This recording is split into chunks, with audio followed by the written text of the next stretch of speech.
As an academy owner, you work hard to build trust with your students, their parents, and your community. But trust isn't something you claim, it's something you prove and earn. That's where Academy Safe comes in. We help academies like yours stand out with verified safety standards. Background checks for all staff, U.S. Center for Safe Sports certification, concussion training, defibrillators on site, CPR, first aid and AED certification, security cameras, rank and lineage checks, and verification of business insurance. Join the trusted martial arts registry that's redefining safety throughout North America. Lead by example. Show parents you're accredited with Academy Safe.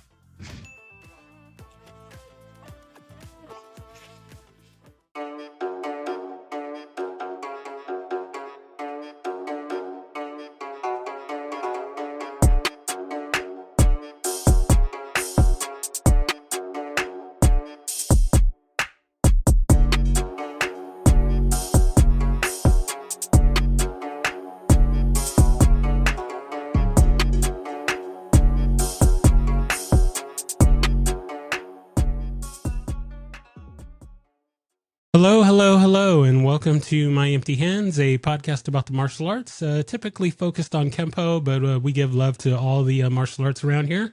I am Reggie Darden, and I'm excited to have a chat with another wonderful guest today, Mr. Joe Stricklett. And we're going to get into his journey and whatever other rat holes that we decide to get onto, then we'll do that as well. I always start things off by saying that I train in multiple martial arts at this point, American Kempo, Capoeira, Hapkido, Brazilian Jiu-Jitsu, Muay Thai, and I also have some experience in Taekwondo and some boxing, so Wow. I try to stay well-rounded and along with doing the podcast and work and life, I stay pretty busy, but, it's... that's the fun. That's the fun part of it. So that's my story, and I'm sticking to it. So let's turn it over to our guest here. How did the martial arts find you? How did Kempo find you? Where did it all begin? What is the origin story? And we'll just kind of go from there. Origin story. It in a world from another time. No, I like it. I started in, I took a lot of like free lessons around where I used to live. I used to live in Manchester, New Hampshire, or Bedford, New Hampshire, rather. And originally I'm from the West Coast, from Seattle. And I moved to Bedford, New Hampshire, like in 1987. And so I had been wanting to do martial arts for a lot of my life. And, it's always like, because it's considered like a extracurricular thing at the time, my parents always found reasons like, oh, no, not this time, not this year, whatever, maybe next year. So the first thing I did actually, I think, was wrestling. I wrestled in high school. And so I wrestled for only 1 year. And it was the closest thing I could find that was free. And it showed me a lot about just like kind of what I can take and what I can handle, and good lessons in losing and winning. Oh yeah, as being a jiu-jitsu practitioner, I'm Yeah, I'm very much there's like aware of that. yeah, there's like you definitely start to understand with those kind of arts, like where like the humiliation factor is. Like I've been in, when I was wrestled in high school, I got pinned in some pretty like embarrassing ways, and I eventually like picked up and got a little better, and but I didn't go back to it for, I guess, various reasons. Just young. I enjoyed it, but I don't know. I wanted something different, something more, and so I had a friend who I was like kind of bouncing around trying to like different arts and stuff like that. I went to like a master self-defense in Manchester and tried their like course, their free course of like masters. I think was a Fred Villari offshoot. Oh, gotcha. And I remember I saw I'd always wanted to do Aikido, right? That was like one of my first loves because of Steven Seagal and all that stuff, right?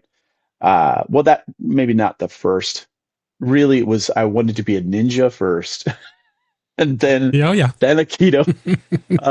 So anything in the Japanese arts, and a lot of that stuff wasn't really available where I lived. So um, I collected a lot of like books, like Dr. Masaki Hatsumi and Stephen K. Hayes, like all the ninja books.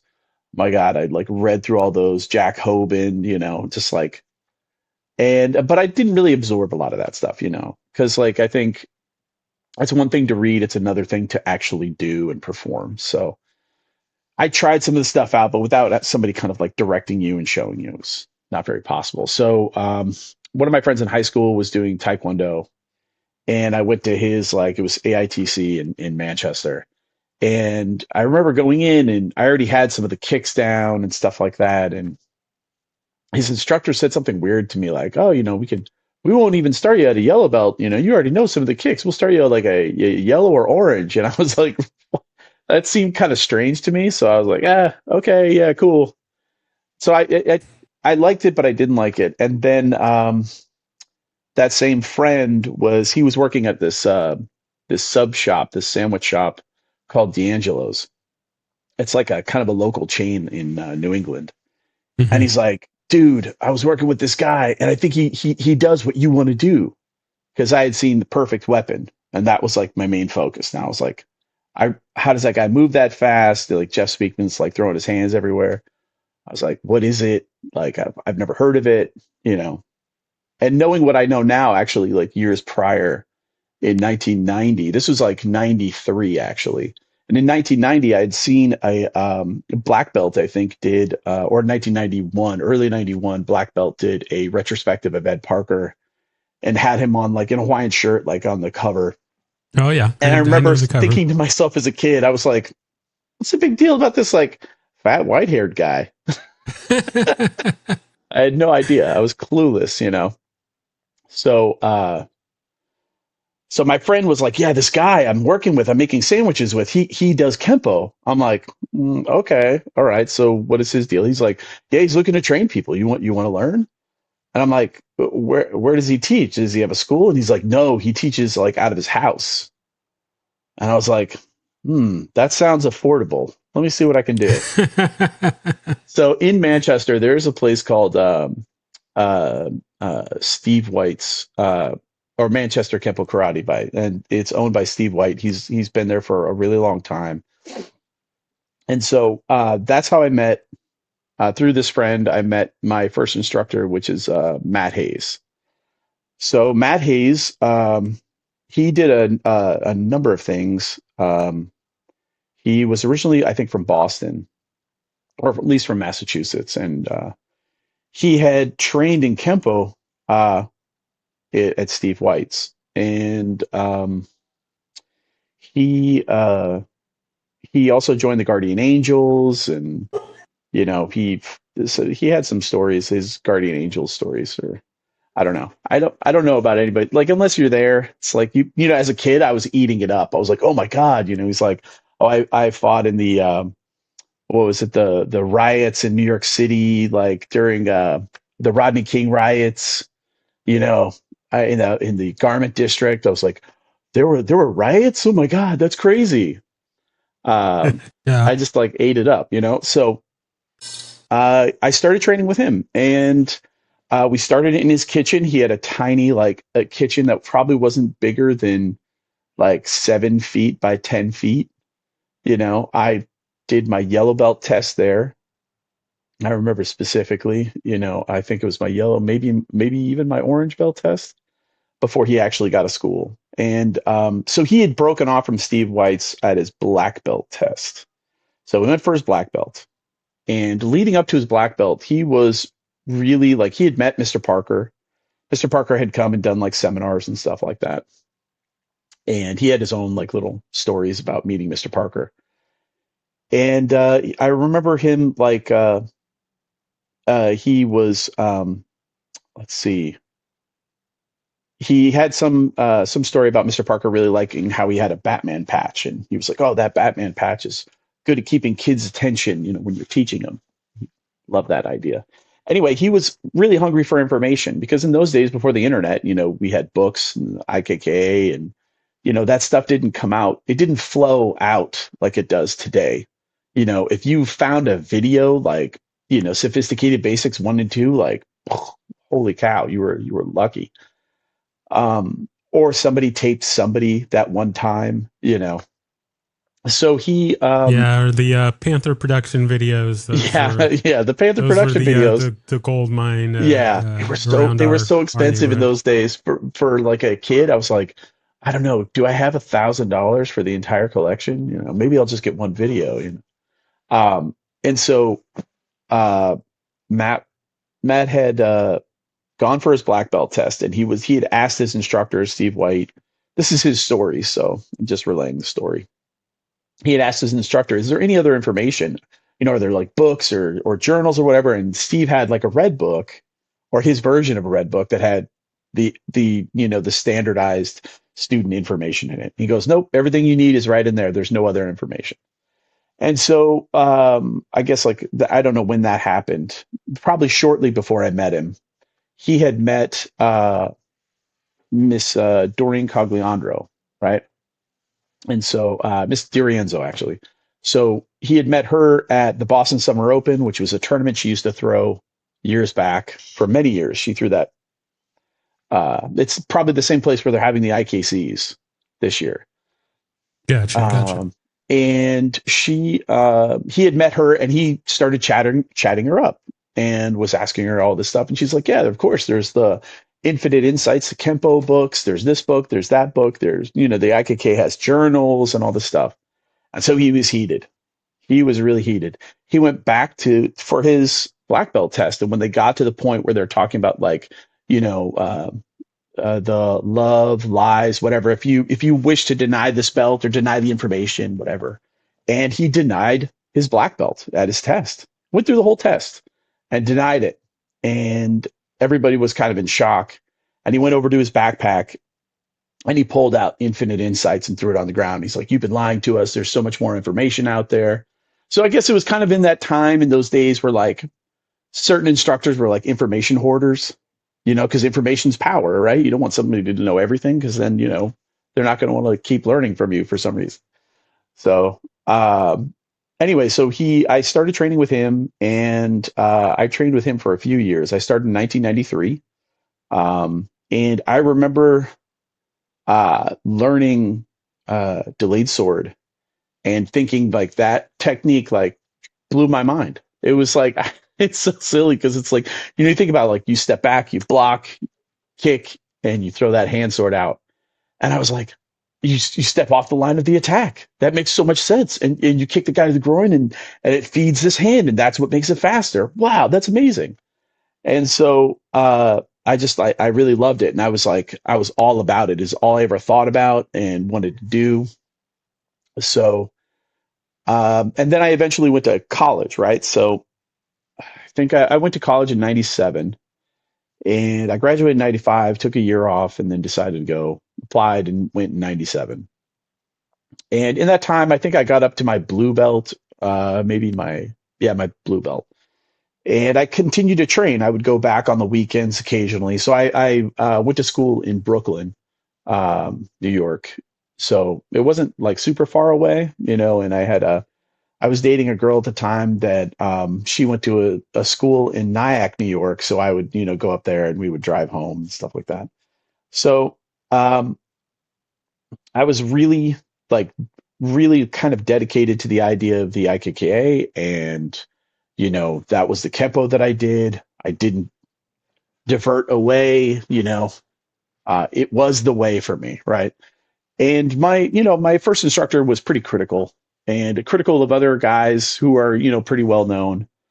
That's, I think, just how he was, and that's how he kind of passed it on to the students.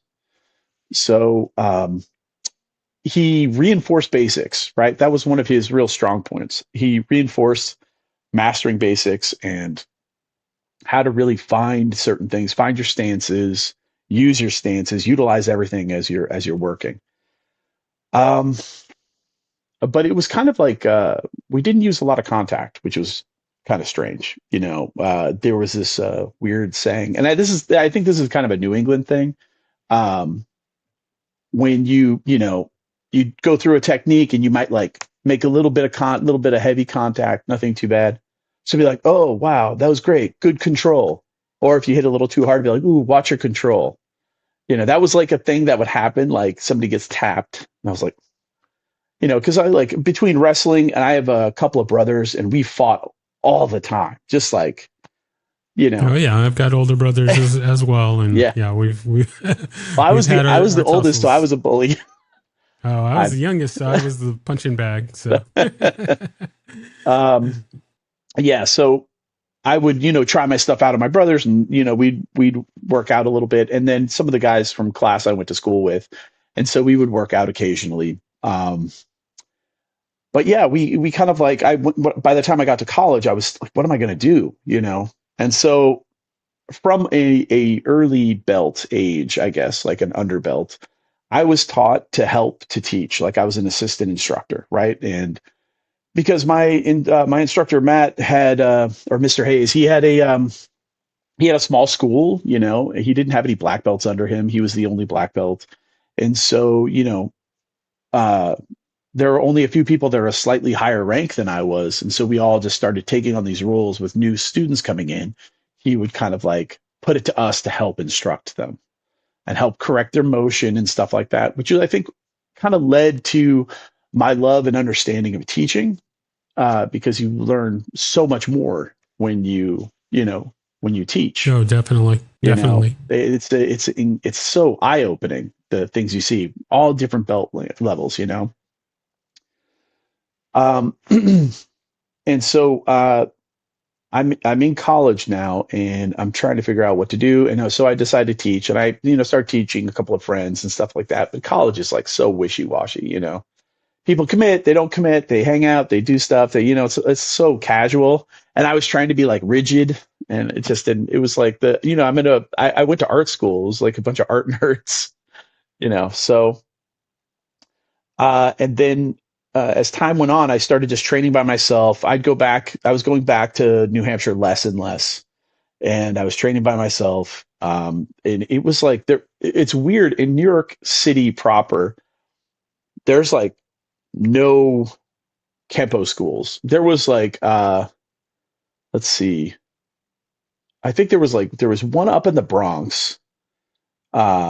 And then Norman Sandler had his school, or he worked at a Toki Hill school, I think, out in Long Island. But if you don't have a car, and going out to Long Island it's a hike. You're taking a train, and then somebody's picking you up and stuff like that. So I was trying to find somebody kind of local.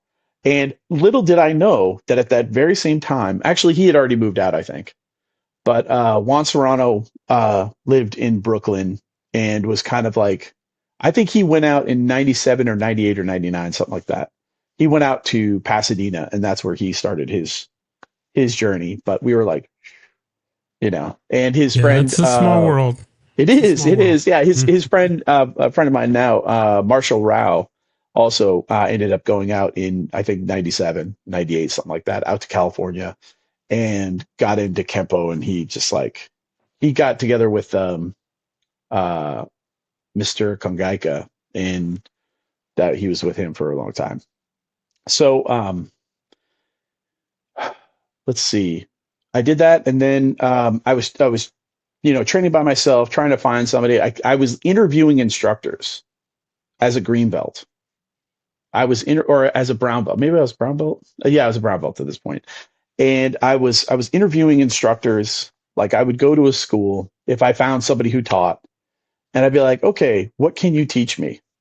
And I was really like rigid with like, are you part of IKK? No. All right. So I don't know if I'm going to train with you. I was like, we can hang out, we can work out, but I'm not going to rank under you. I don't think you have anything I can learn from, which is kind of crazy. So I get it. But I was trying to find like the right fit. Yeah, I was trying to have the right like kind of standards for myself or something at the time. I don't know. And so I was always looking. I was kind of myopic, just staying within New York City. There was a Chinese Hawaiian Kempo place, but I didn't do Chinese Hawaiian Kempo. I did American Kempo.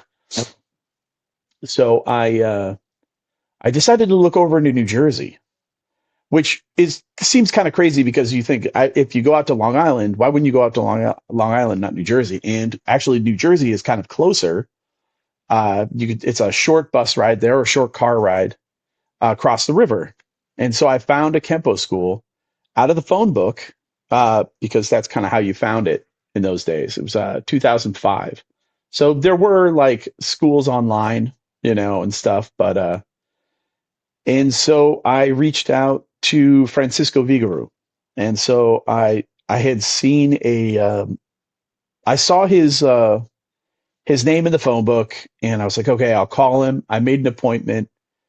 And when I was on the phone with him, I was like, so, who do you train with? Are you under the IKK? And he's like, no.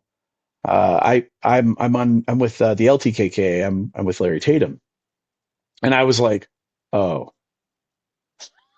that's how I was like indoctrinated early. It's like, oh, nothing Larry Tatum. That's why I never got like Kempo Strikes or any of the Panther videos. Because like, oh, those guys aren't, the real deal. It's only this stuff, which is completely false, not true at all. So I was like, well, okay, well, I'll still come out, whatever. And so right after I got off the phone with him, I looked him up, and I found a video on YouTube, and it's still on there. It's really old. It's probably almost 20 years old now.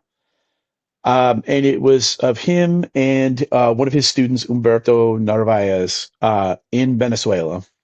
And because Francisco he now has like schools that are under him in South America, Central America, Mexico. And so I saw him, and I saw them doing techniques, and I was like, I hadn't seen Kempo like that before. I had only seen it, maybe something similar with a seminar with like, say, Gilbert Velez, and a little bit with Miss D'Arienzo. But I mean, he was just like fast, sharp. I was like, oh, that's what I'm looking for. That's what I want to do. That's the stuff. And so I got my brother to go with me just so I had backup. And it was funny because the Kempo instructors I had met up until that point were pretty standoffish when they first meet you. They're trying to like tough guy it, whatever. Oh yeah, the guy up in the Bronx was Robert Soma.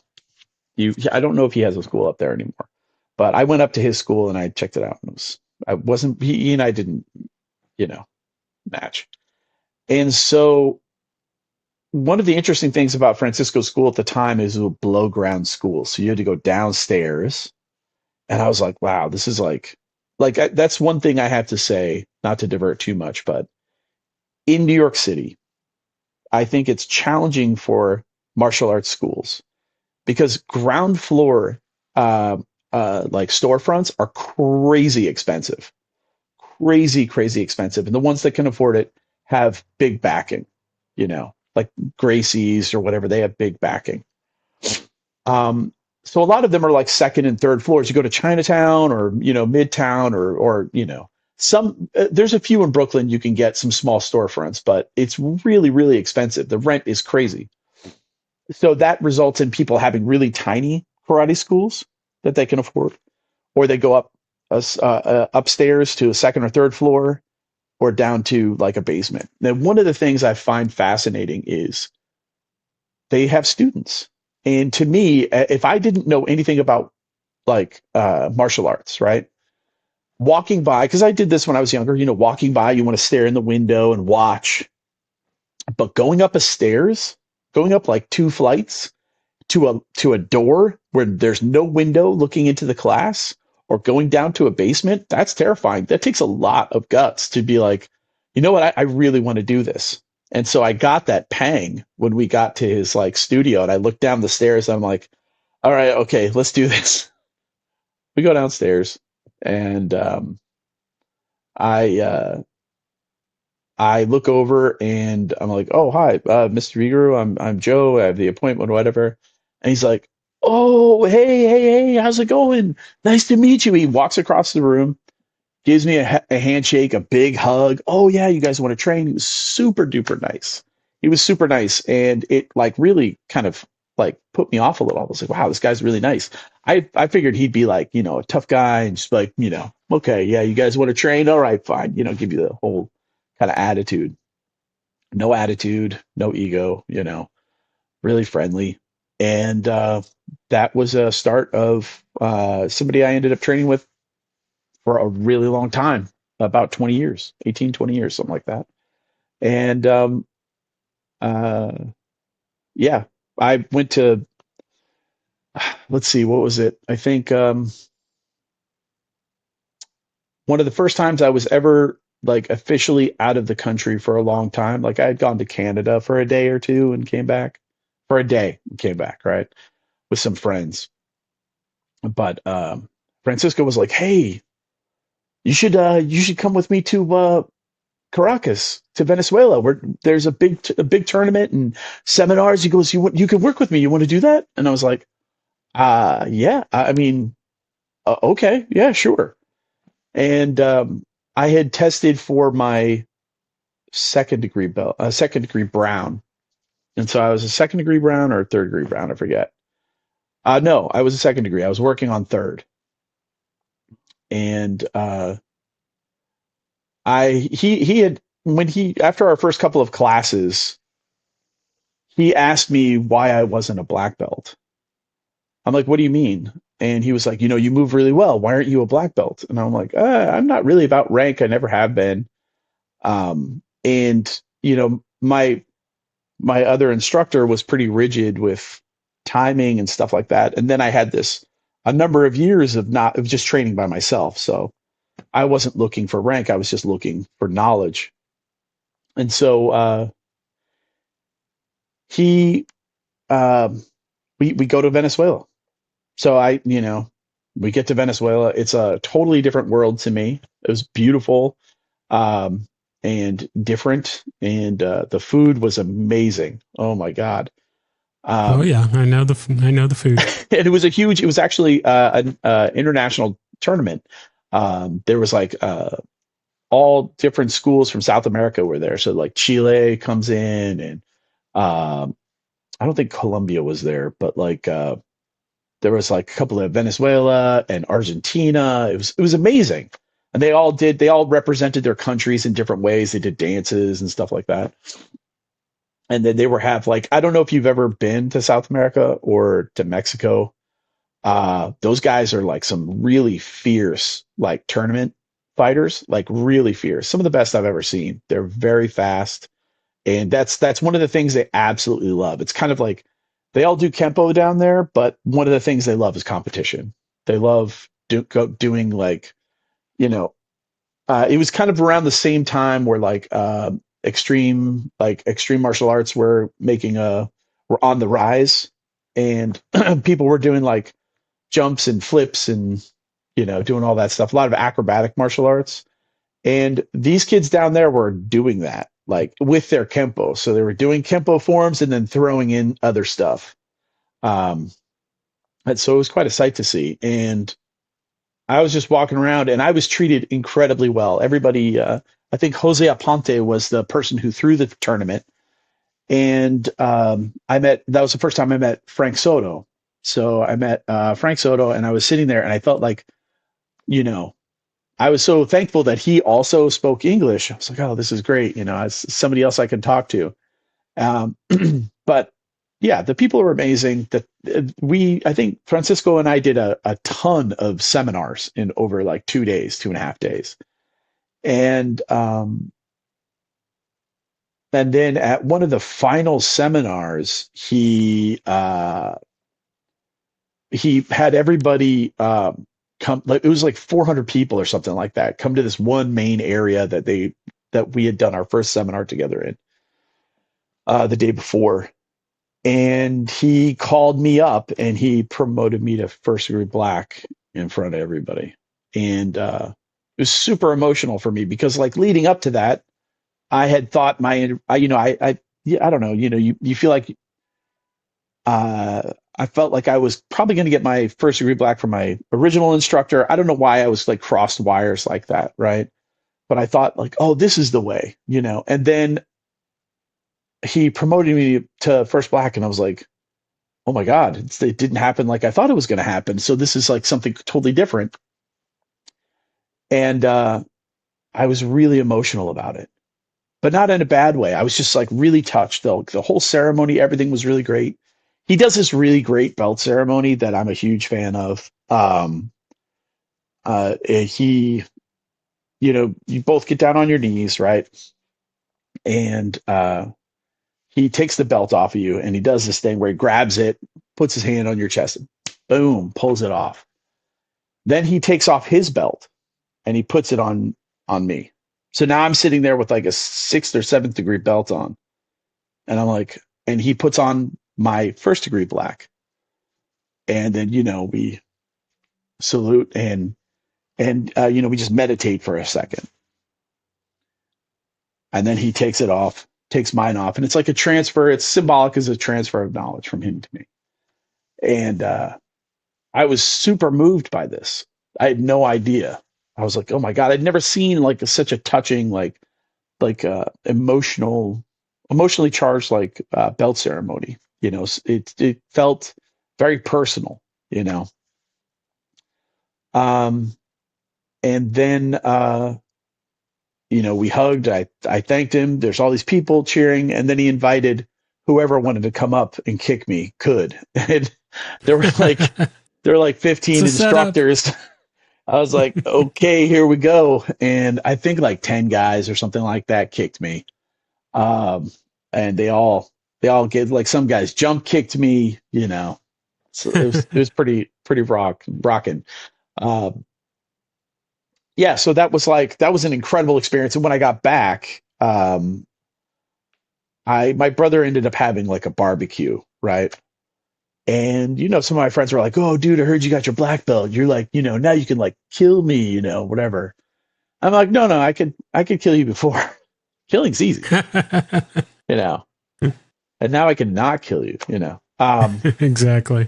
But but I couldn't tell. They're like, "Tell me, what was it about?" And I could not tell the story without breaking down and crying.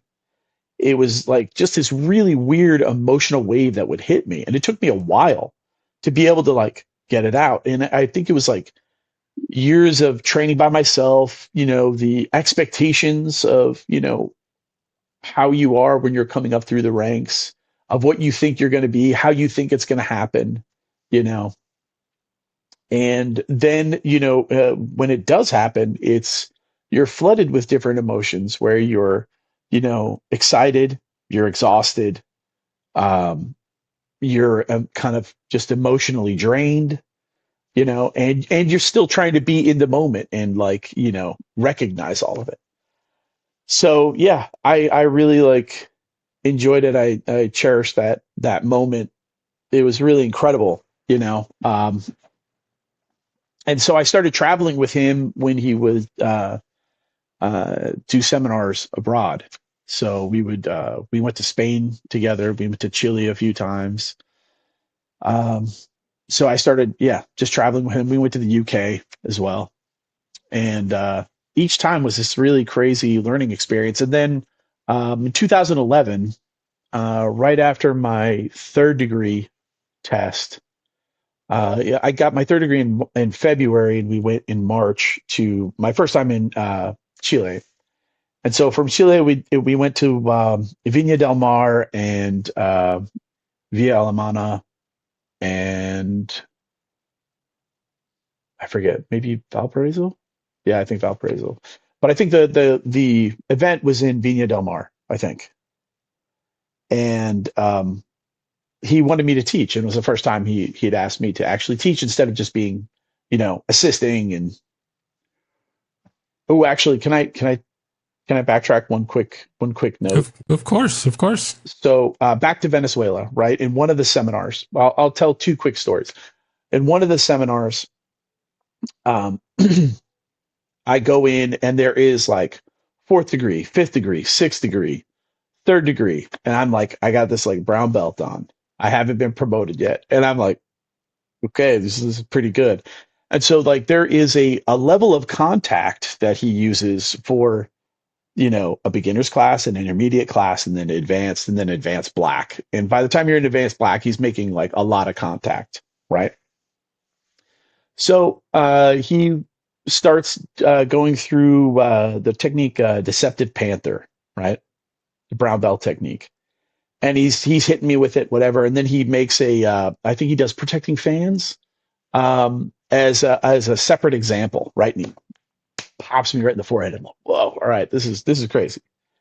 And so it's so different than my New England experience, which is like kind of no contact to like contact, getting smacked around, open handed, like so much noise, but it was great. I loved it. And so he finishes up his example, right? And we were doing Deceptive Panther. And I'm looking around and there's all these guys and I'm standing there. He goes, "Hey, why don't you go like make sure everybody's doing it right?" I go, "What, dude? We're a brown belt. What are you talking about?" He goes, "Just trust me." And so, I look around and sure enough, everybody's different, right? Everybody gets their ranks for different reasons and, you know, different belt systems within Kempo, I guess. And so yeah, I had to show a lot of the guys how to do stuff. But and I Yeah, it was I goes was a back to that. It goes back to that saying. Although the belt colors show, doesn't mean that you know. And yeah, yeah, I think a number of us have been in those kind of situations. I know my instructor has talked about going to seminars and things like that, and there were people with a lot more red in their belt than him, yeah, but yet he was the one that was teaching them people, or he'd have his students, and it's like, oh well, like these like orange belts know these techniques and know the movements and know how to do these things better than some of these third and fourth and fifth yeah. I black mean, belts. And I mean, I've been in seminars and classes and things like that, and even though I train in multiple arts and I've been formally in the martial arts since the early 90s. mhm. I still, as of this recording, have not earned a black belt in any system, but yet there have been a number of times where I've had to teach some black belts a few things. And Yeah, not to try and brag or not to try and say I know anything. I mean, I'm very mediocre at martial arts at best, but uh, there's something to be said. We can all learn from each other, and absolutely. not anybody would take multiple lifetimes to quote unquote master kempo or any art.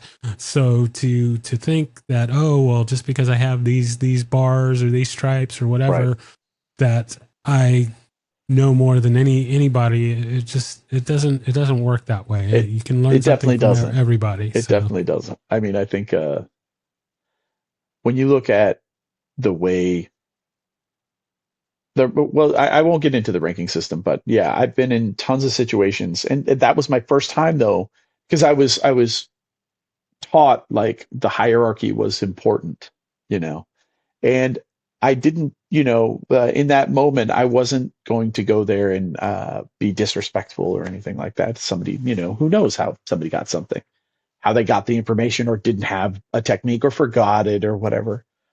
You never know what somebody's going through, so I approached it with like kindness and respect and carefulness, Um, and of course, like Kempo is a universal language. Like not everybody spoke English. I don't speak any Spanish really, a tiny bit to get by, but like, it was, the physical movements are a universal language. So, you can show somebody something and be like, okay, like this and not like that. But yeah, that was a really big lesson for me to not judge the person by the belt, but like see what they do first before you start, give them the old, oh yes, they're okay, all right, I'm not into like yeah. belt hierarchy. I mean, I wear a fifth degree, but I'm not really into hierarchy because I think a lot of that stuff really spun out of control. Where it's like I've seen schools and people where they're like, their instructor is like also the life coach, right? And then people are like outside of the school bowing in subservience to people. And I'm like, no, that's like, you're okay. You outrank me on the mat, but not in life. Like, that's crazy. That doesn't make any sense, you know? Yeah, there's a fine line between the respect and Oh gosh, I don't know the wording I want to use, but um, yeah, being the owner of the school or being the head instructor of the school doesn't necessarily make you a good person. It doesn't Yeah, necessarily make you a no, good teacher, no, yeah, it's true. and uh, and there is this. I mean, there definitely needs to be, at least in my opinion, there definitely has to be that line between what you're doing in the academy and what you're doing on the outside. I mean, uh, so my instructor is his name is Bill, and Hmm. we call him Bill. Um, I mean, I still use yes sir and things like that, Of but course, yeah, we don't know sensei sifu grandmaster. right. Like we don't do that. And if No I titles. see him outside on the street, I'm not gonna. I mean, well, we don't bow to each other in the academy, but definitely if I catch him out, at the Walmart, I'm not going to bow to him. Right. Same thing with any of my other instructors. I don't. I don't do Yeah. that. There's a time and a place for that, and the professor. He's when we're in the academy. That's the professor. But when we're out at a bar or something like that, no, that's the professor, or that's that person, and not professor or whatever. And having this kind of, I don't know, blind loyalty or anything to the instructors, I don't think that's necessary. And Well, I think if you boundaries want to are do that healthy. on your own, that's one thing. Yeah, But if the instructor is demanding that of you, then that's, for me, that's a red flag to I get out of agree. there. Yeah, totally. I think people expecting loyalty from you. Like my first instructor was really young when I was really young too. So I was like 16 and a half or something like that when I started. And because I started in the fall, I believe, of 93. Now I can't remember, but somewhere around there. And might have been earlier. um, but I don't want to talk ill of him because he passed away a few years ago at a young age. And so um, I think, I think time can be a really good teacher if you're willing to, listen and understand the lessons. I've definitely grown as an instructor and understood, with time, like you make mistakes. You definitely make mistakes and you definitely teach something backwards or upside down and have to go back and change it. But I think the most important thing is and it's why I wear the belt that I wear. I try to always remember what it's like to be a white belt. So my belt is just like black on one side and white on the other side, and then it has like the red bar on it. Um, but I realized, like, in order to kind of differentiate myself a little bit, and to let people know it, maybe hopefully to set them at ease, or maybe it's a point of question that I try to approach when I teach, when I learn, like from a white belt angle. What is it like? And not to break things down, because people aren't dumb. Like I think there are times where you know you don't want to patronize people either. And I think there were times in the art, from stories that I've heard, where people complained that kempo was too complicated. It was like the techniques are too long, it's too hard to learn, and all that stuff. And so those people either chose to cut out techniques, or water down the system, or change the techniques to make it easier or something like that. And I get it, it's like up to them. But I think it does the student a disservice when you're learning Kempo. I can't tell you how, like, you go to teach a technique that's like you have black belts, brown belts, green belts. You're doing, like, say, an intermediate class, and you teach an orange belt technique, and half the people don't know what you're talking about, or a purple belt technique, and they're like, oh, wait, what was that? So, I try to, like, all right, well, I'll go through it. Let's do it, no big deal. not make a big deal, not like shame anybody for it. It's just not worth it. Um, but yeah, so that's why I wear the rank the way that I wear it. I've even considered actually just knocking out the black altogether and just wear a white belt, you know. Yeah, it's important to keep an open heart and an open mind, and be flexible to. There's all kinds of different teaching styles. There's different versions of Kempo. There's Yeah. all these different components, and if you're closed off to teaching or to learning, and then that just dulls the experience for everyone. So Yeah, yeah, absolutely. being willing to learn regardless of what belt you are, or being willing to teach regardless of whatever belt you are. And Yeah, we all have different backgrounds and different experiences and different things, and there are things that I might know that you might not know. There may be things that we both know, but we have a different perspective on it. absolutely. I mean, that's something that I've been seeing. I mean, with my journey, so I started at a school that was essentially the Tracy's version Okay. of Kempo, hmm and I didn't realize that there were other versions of Kempo until much later. hmm And when I started with the school that I'm at now, I kind of thought I was hot stuff a little bit because I had so many years of training in Kempo. hmm And when I started with the school, I quickly realized that, oh, well, I didn't know that there was a different version of Kempo. Right. And even though there are some techniques that are similar and forms and things that are similar, there was a lot more of the deeper sense of it that I was learning now. Wasn't learning a lot of the principles and the concepts Right. and things like that, and was doing a lot of the air karate and nothing against that. My first teacher was great, but it's just a different animal now. I think it comes down to insurance, the air karate. Like also student retention, some people don't Yeah. like to be touched. Oh, They yeah. don't Yeah. realize that when you go into a karate school, you're going to be manhandled. You're going to be touched eventually. And it doesn't happen right away. You're not kicked in the stomach your first day as a white belt. If it's a good Depends on the instructor, class, but yeah, yeah, usually true. You know, some classes. One of my guests, I guess for lack of a better term, he was bullied into training. He was escorting someone to the class. He had no intention of being part of the class or anything like that. right. But he was just escorting a young lady to the class.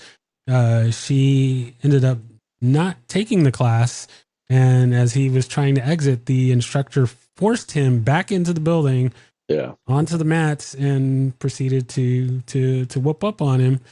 But yet he fell in love and came back and continued to came back, and That's what made happened. Kempo a big part of his life. So I think that's a very it happens. a somewhat common story where people go like my first time with my first instructor, I showed up with my friend who worked with him, right? My friend started training. My friend was like going for his black belt or red belt or whatever in Taekwondo. So he already had like a lot of Taekwondo training and stuff like that. And he and I were doing Kempo together with Matt Hayes. And then one day he couldn't make it and he was my ride. So I didn't go. And then the next time he couldn't make it and he was my ride. So I didn't go. And I really wanted to, but I was like, oh, he's my ride. So I got a call from Matt that time and he was like, hey man, are you coming to class? Like, what's your deal? And I'm like, oh yeah, my friend Tommy, he's my ride. So he goes, well, you can come to class without him. You don't have to wait, till he's ready to go to class. I'm like, oh yeah, okay, all right, okay, and Tommy stopped going. He didn't really want to do it, and I stayed with it. And then when I went met with Francisco, I brought my brother in because my brother trained for a while in Kempo and stopped.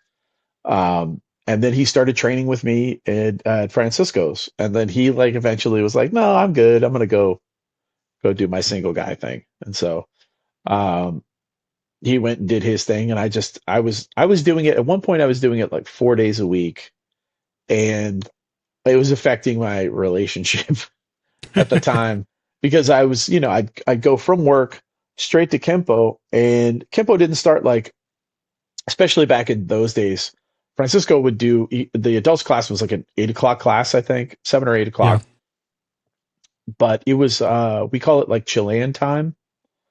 So Chilean time means like, it starts kind of when they want it to start. So you get there and it's like, okay, I'm ready. It's 7 o'clock. It's like 7:30, 7:40. Okay, guys, let's go. 7:45. All right, do the class.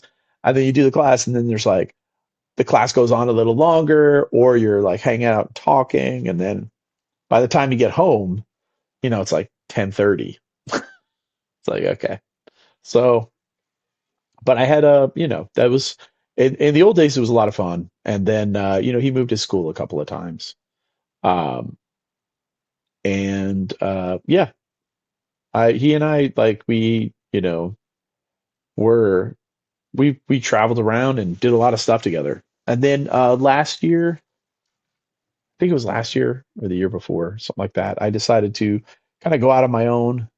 And that's how I started Apex Kempo. So it's not necessarily any different than the curriculum. But I think the focus might on some of the things might be different. The influences might be different.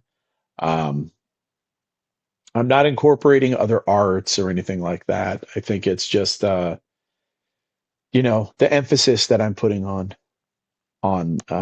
you know the techniques or the forms or whatever, and integrating some more realistic scenario based stuff in there. Maybe changing some of those step through punch attacks. Gotcha. Yeah, it's all about customizing and Yeah, contouring to yourself. And I brought this up with other guests, and it's always funny to me that the quote unquote Kempo traditionalists get themselves worked up when somebody's like, oh well, I'm going, I teach this many techniques versus this many techniques, or I teach this form, or I teach this right. order, and they're like, oh well, that's not, the joke, how many Kempoists does it take to change a light bulb? One to change the light bulb, and 99 to say, well, that's not the way Ed Parker told me to do it. And Yeah, yeah. it's funny to me that there's that Ed Parker, one of the big things that he was known for was being outside of the box and not It doing is. things in the traditional way. It's But on yet tape. there's so many Kempo people that are like, oh, well, this isn't the way that Ed Parker taught it, so Right. you're wrong for changing it. And no, he was all about changing things and evolving things, and what works for me isn't going to work for you. And Right. Well, I we think he we was have to do things differently. when he passed away, I think he was about to level up to more of his, because he had laid out all of his work, and he'd probably laid it out years before, but in 87, I think is when 80, 85, 86, 87, something like that is when the first like Infinite Insight books came out, right? Book one, book two, book three, book four, book five. And in that, he was laying out all of the concepts and principles, not all of them, but the main ones that existed, that he had kind of like incorporated into Kempo, like found it, saw it, and it was like this evolution. Now everybody had written material. Like I was so excited to see like Ed Parker videos from, right before he passed. It must have been like crazy. And it's not. He's promoting book one and book two and making sure everybody knows what stances are and what like step throughs are, and what some different concepts like I don't know, different principles like backup mass and marriage of gravity and torque, and making sure everybody understands like where those exist in techniques. In like the last couple of seminars that I saw of him before he passed away, I didn't see him personally, just from the films that have been released, or videos. Um, that's all it is, and he's really just going around reinforcing it. And I think he was building. It was part of a building block that he was going to build upon as he went forward, because there's still, like, according to some people that I've talked to, there's still a lot of writings and a lot of information, the videos and stuff that he had compiled, that was part of his like life's work, you know. So I think the problem with where it ended, where he passed, um, where the information was laid out, is compartmentalized, right? So this is my theory anyway, you know. Uh, so when people are like, traditionalists about like techniques and forms and, fighting combinations, although not a lot of people talk about the fighting combinations, but like forms and stuff like that, nobody integrates all of those things. People are like, that's not how you do the technique. Our sparring doesn't look like our techniques. The sparring ends up looking like shitty kickboxing or like tournament sparring, right? So there's nothing wrong with tournament sparring at all. There's a lot of things you can learn from it. But if you can incorporate all of those things, then people don't have to wait for a step through punch. They can act, they can understand that they don't have to do this like particular pattern for this perfect idealized attack. They can start utilizing it in all sorts of different ways. And, so people get stuck very quickly. And what happens is when instructors get stuck, their students get stuck. And it takes work to continue to find those gems. Like people like Larry Tatum, who broke away from Mr. Parker. Some of the people that actually broke away from Mr. Parker, like Larry Tatum broke away before he died. Someone like Paul Mills, Jeff Speakman, those people have like taken the art. Not only did they do what Mr. Parker wanted, whereas whether they did it at the time that he wanted it or didn't, or they did it after, they have taken it and they made it their own, right? Jeff Speakman made Jeff Speakman's Kempo. So, all right, so he uses the Parker techniques as a base, but he tried to modernize them to fit like a UFC combat model, right? Paul Mills took it and he was developing like speed and understanding. So like the way he taught a lot of his people, like he generated his own techniques and kind of found additional patterns. But from my understanding, he was like, we want to get to a point where like, I don't have to teach you techniques. I want you to focus on the concepts and principles, really understand where you're at so that it's just muscle memory, and you're able to act in the moment and not react. And I know Francisco for years has been working. He works incredibly hard, trying to innovate and change and alter and, take things apart and put things back together. So I think like, and, Mr. Tatum was like a big influence on Francisco for that, someone who also will teach the same, breakdown of a form. And I've seen it like multiple times. Say he like teaches, the first couple of moves of long three. And, each time he teaches it, there's something new and different that you don't see it necessarily at the previous seminar, so he is also still at this age, like still constantly like trying to evolve and change. And, I know there's others that I didn't mention. I'm sure there's plenty of other people that have kind of made the art their own and done their own thing. But I think it's very easy to take the curriculum, teach it exactly how you have it, and then that's it. You don't have to like, okay, here's your belt. Now you have the curriculum, and people walk away with like, can I use this? Like, we kind of pressure test our stuff, kind of. Like if you get into a black belt technique line where guys are hitting each other, and you're really feeling some like heavy contact, like I can tell you, like maybe not it's kind of different in different parts of the world. It really is. Like in England, they all like to hit hard. The Dutch like to hit hard. Venezuelans, they like to hit hard. The South Americans, everybody, like a lot of guys, and they're fast and they're very serious about it. And West Coast and East Coast in America, different Kempo. Even the same instructor, same like grandmaster, whatever, Ed Parker. It's like if you're looking at Ed Parker's Kempo, um, the way some of the nuances in the techniques, like somebody uses a back fist, somebody uses a hand sword, somebody uses a palm heel, and it's like, okay, so you're learning different methods of or different tool use for a different path or for the same path of action, right? Um, anyway, so like there's not really a wrong answer necessarily. It's just finding the right answer for yourself and hoping that in the moment you can really really utilize it.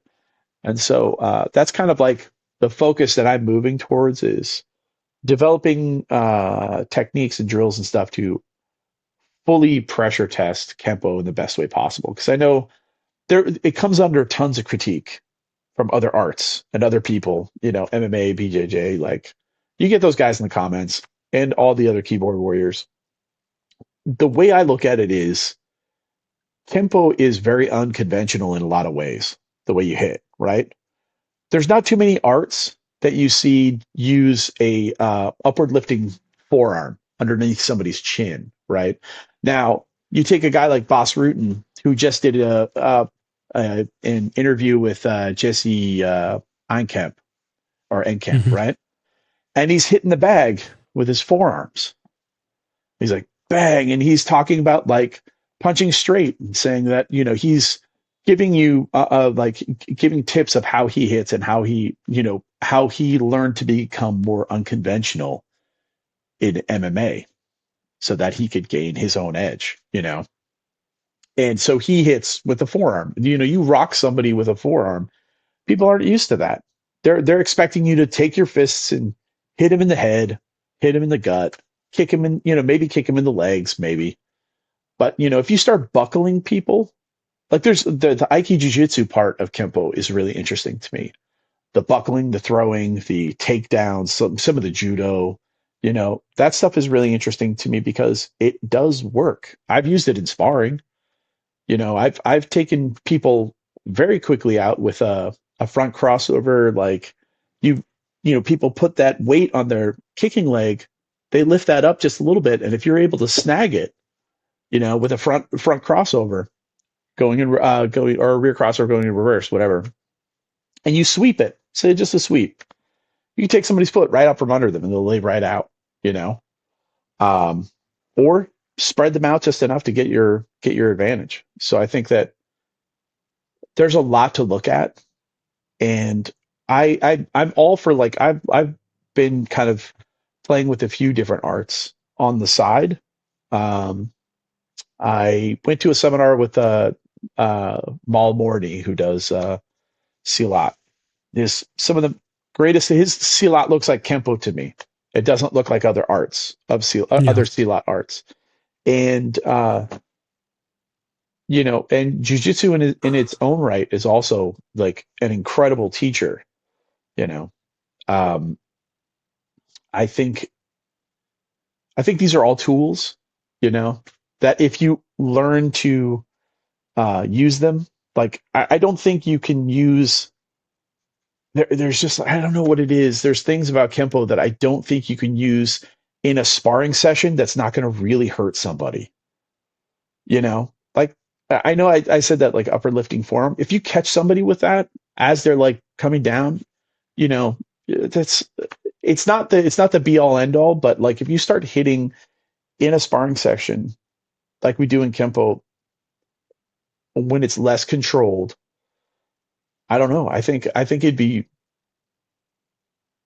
really different, and you can't hit the way in order to make things work. I know this has been like a thing that's been said, and it gets discounted by other people because they're like, yeah, you're just saying that. But and honestly, in all honesty, in order for some of these things to work, you have to hurt the person to get the pain compliance. It just won't work any other way. You know, if you stomp on somebody's Achilles tendon, if you take them down in the back of the knee and you stomp on their Achilles tendon, that is going to work. That is absolutely 1,000% going to, it's going to, potentially break the person's ankle, hyperextend or tear their Achilles tendon. Like it does like really serious damage. You kick somebody to the knee. If you've seen any of my videos that I've done with Tyler Duda, some of the newer, like latest ones that I posted, I haven't posted in a while, but some of the ones that I had posted, I usually show something where like we're messing up in the beginning, where it's like, or I hit him and it hurts. I hurt him by accident, and he's like, ah. I'm like, oh shit, are you all right? Sorry, you know. And then cut to the actual video, and so because I'm trying to show like, yeah, I bounced with my brother in the early 2000s in a couple of bars in town.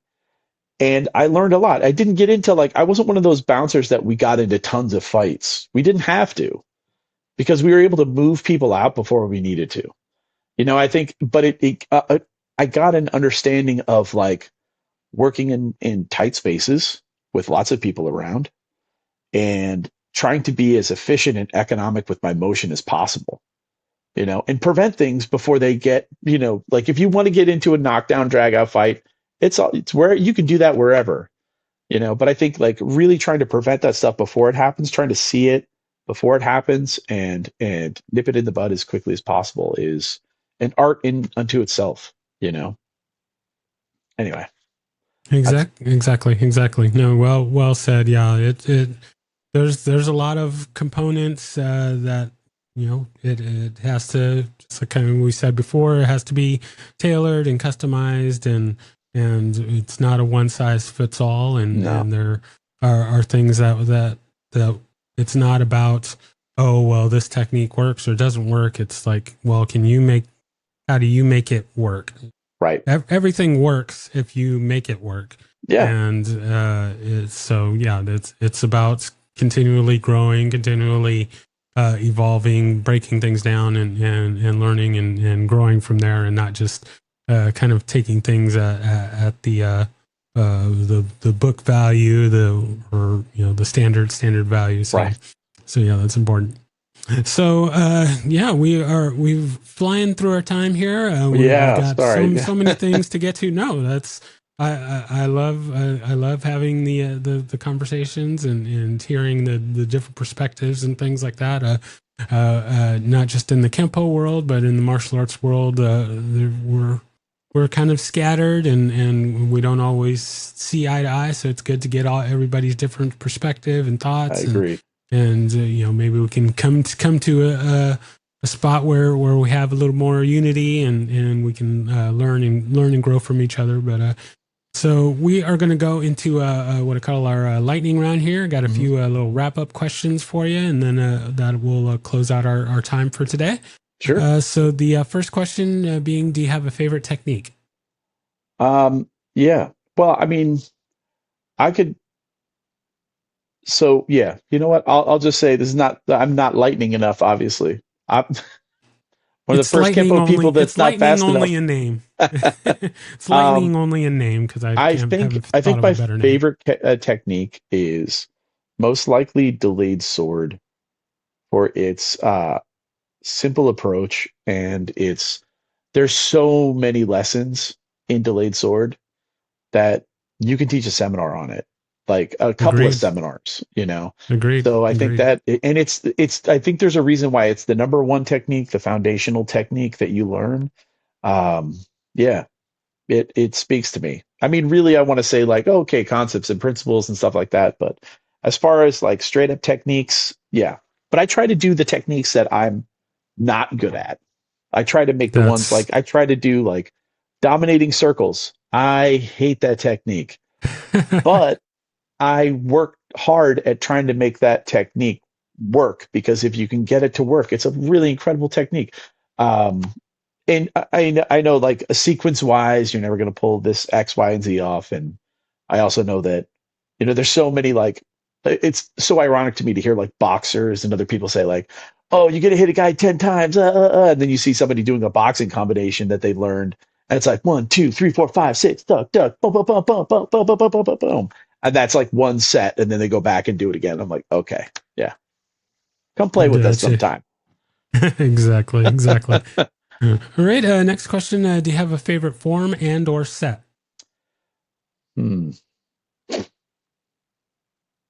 Yeah, I do. I would say 6 is probably my favorite form. Uh, uh, as far as favorite sets, there's easy and there's like punishment.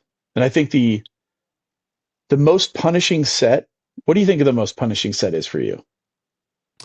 Let's see. Well, for me, just right.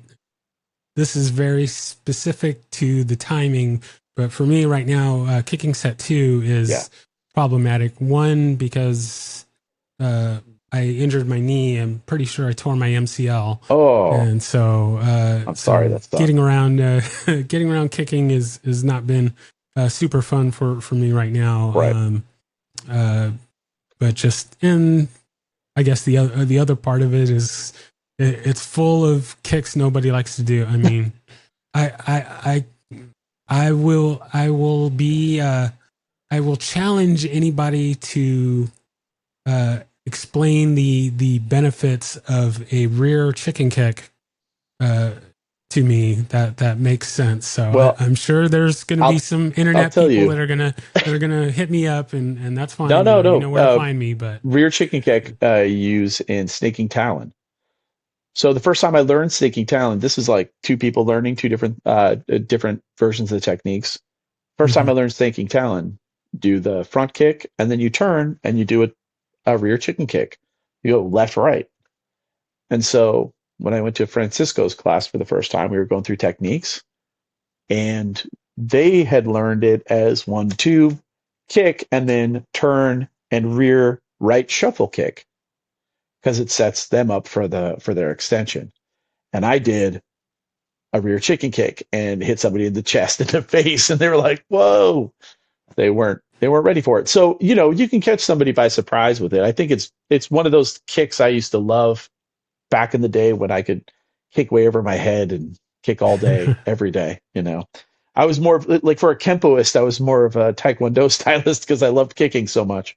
But No, I'm in the similar boat. So yeah, my original instructor, not to go off on too many tangents, but this is right. what I Sorry. do. My original instructor, he was connected with kind of in his early teaching days. He was teaching at a Taekwondo school, and so he got in good with the Taekwondo instructors. And so for kicking for a Kempo school, we were very, very good kickers. Mm, So, and I've yeah. always been a fan of kicking. So, yeah, as far as Kempoists go, I'm a much better kicker than the typical, Kempoist. typical Kempoist.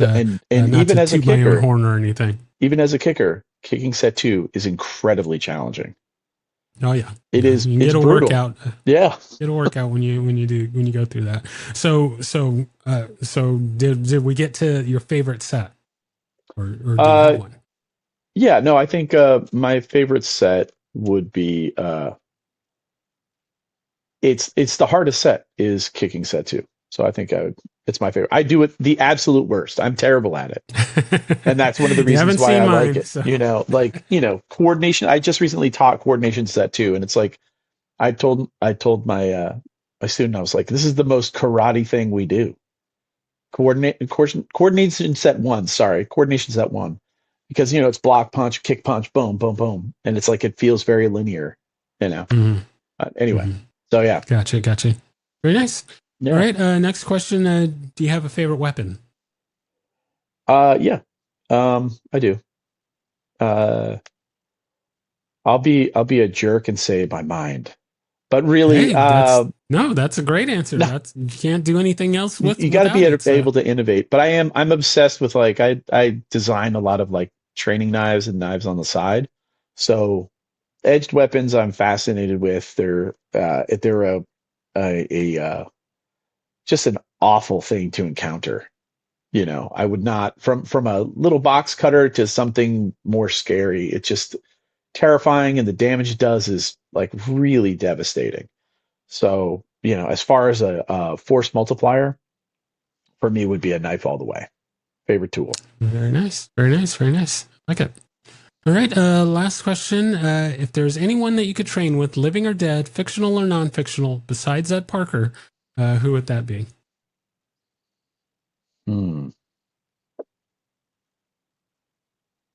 besides Ed Parker. Yeah, Anybody this is a alive or Kempo dead? show, so we have to take Ed Parker off the table. Yeah, that's only fair. That's only fair. That'd be the easy one, right? Exactly.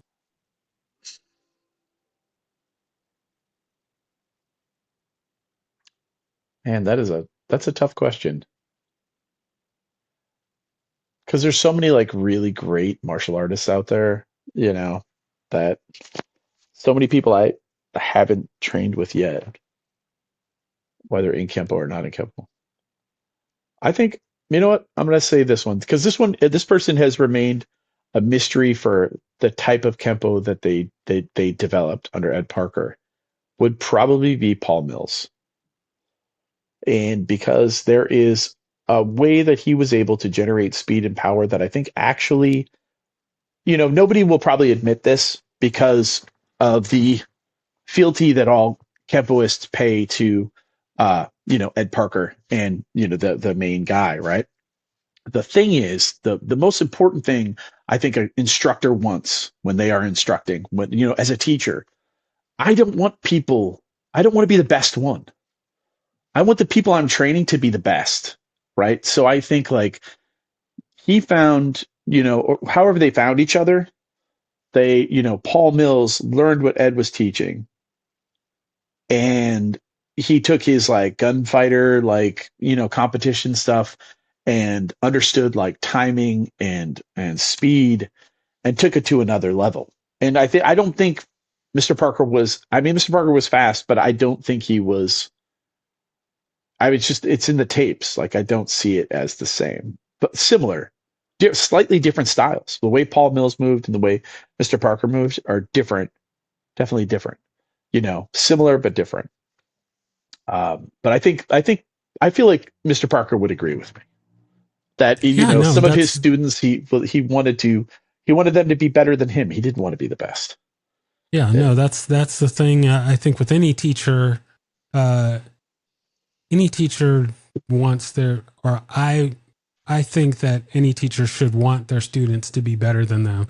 Any teacher that thinks that they have to be the best one, I think has got some problems and needs to get some readjustments. Yeah. Out in the parking lot or whatever. Attitude But adjustment. Yeah. yeah, because I mean, it's what I don't know what would be the point of teaching anybody if you're going to be the best one at it. If you're trying to like assemble a cadre of yes men that are all, I don't know, if you're trying to create the Foot Clan or something like that, you want a bunch of ninjas that'll do what you want, I don't know. I just I just love how the universe works out and how things work out, and in that you said that and you used that example because just about an hour ago I interviewed a man by the name of Ken Scott who played Raphael in the Oh, cool. original Ninja Turtle movies. So this is Raphael, like who's like the best Ninja Turtle. Kismet, yeah. So it's total kismet that you would say that on today, and yeah, man. Yeah, we went had a nice conversation. I got some steel from like a local hardware store, and I made my own size. I didn't know how to weld or anything, so I just like taped them together. So I bent the little hooks, and I was obsessed with size. But, oh, very nice, very nice. Yeah. I'm surprised you didn't say that as pick that as your weapon then. I grew out of it. Very nice, very nice. All right, so we are at our final piece of business for today, and that is the shameless self-promotion. So you can plug anything that you want, or if there's anything that we hadn't covered that you wanted to make sure to get out, you now have the floor, and then we'll close out from there. Sure. You can find me on TikTok and Instagram at Apex Kempo. I've been working on my website. I haven't put my website up yet, but I'm hoping to do that and do a Patreon thing so I can teach online and stuff like that. So for right now, best way to contact me if you want is through either Instagram, Facebook, or TikTok. TikTok, I post all my videos on. So, Very nice, very nice. Right So on. yeah, make sure to send me your links and stuff, and I'll get them put in the show notes. Absolutely, will do. I'll at least try to. I'm really bad at show notes and stuff, but I don't even I'm working on it. I hope people read the show notes. I don't know. I don't know how exciting it is, but I get, because we kind of talked before we started. I get Right. so anxious to kind of get these episodes out and stuff like that. It's like, oh, let me just post it and I'll put the people's name. And I've got kind of called out a few times for not having any show notes. Like, don't just put the person's name. Like, put a description about the show. Like, well, listen to the show. But that's I got to you got to kind of put something out for everybody. So absolutely. I'm well, I'll get you trying those to get links better. to make the show notes easier. Right. Yeah. And of course I can put them in at any time. So, if it's a year down the road and I finally put in the links, then, everybody, you're welcome. So,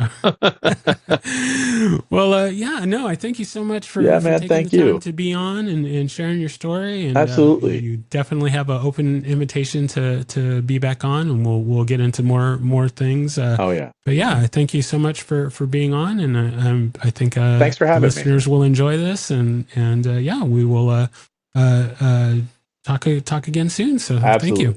All right. Thanks, Reggie.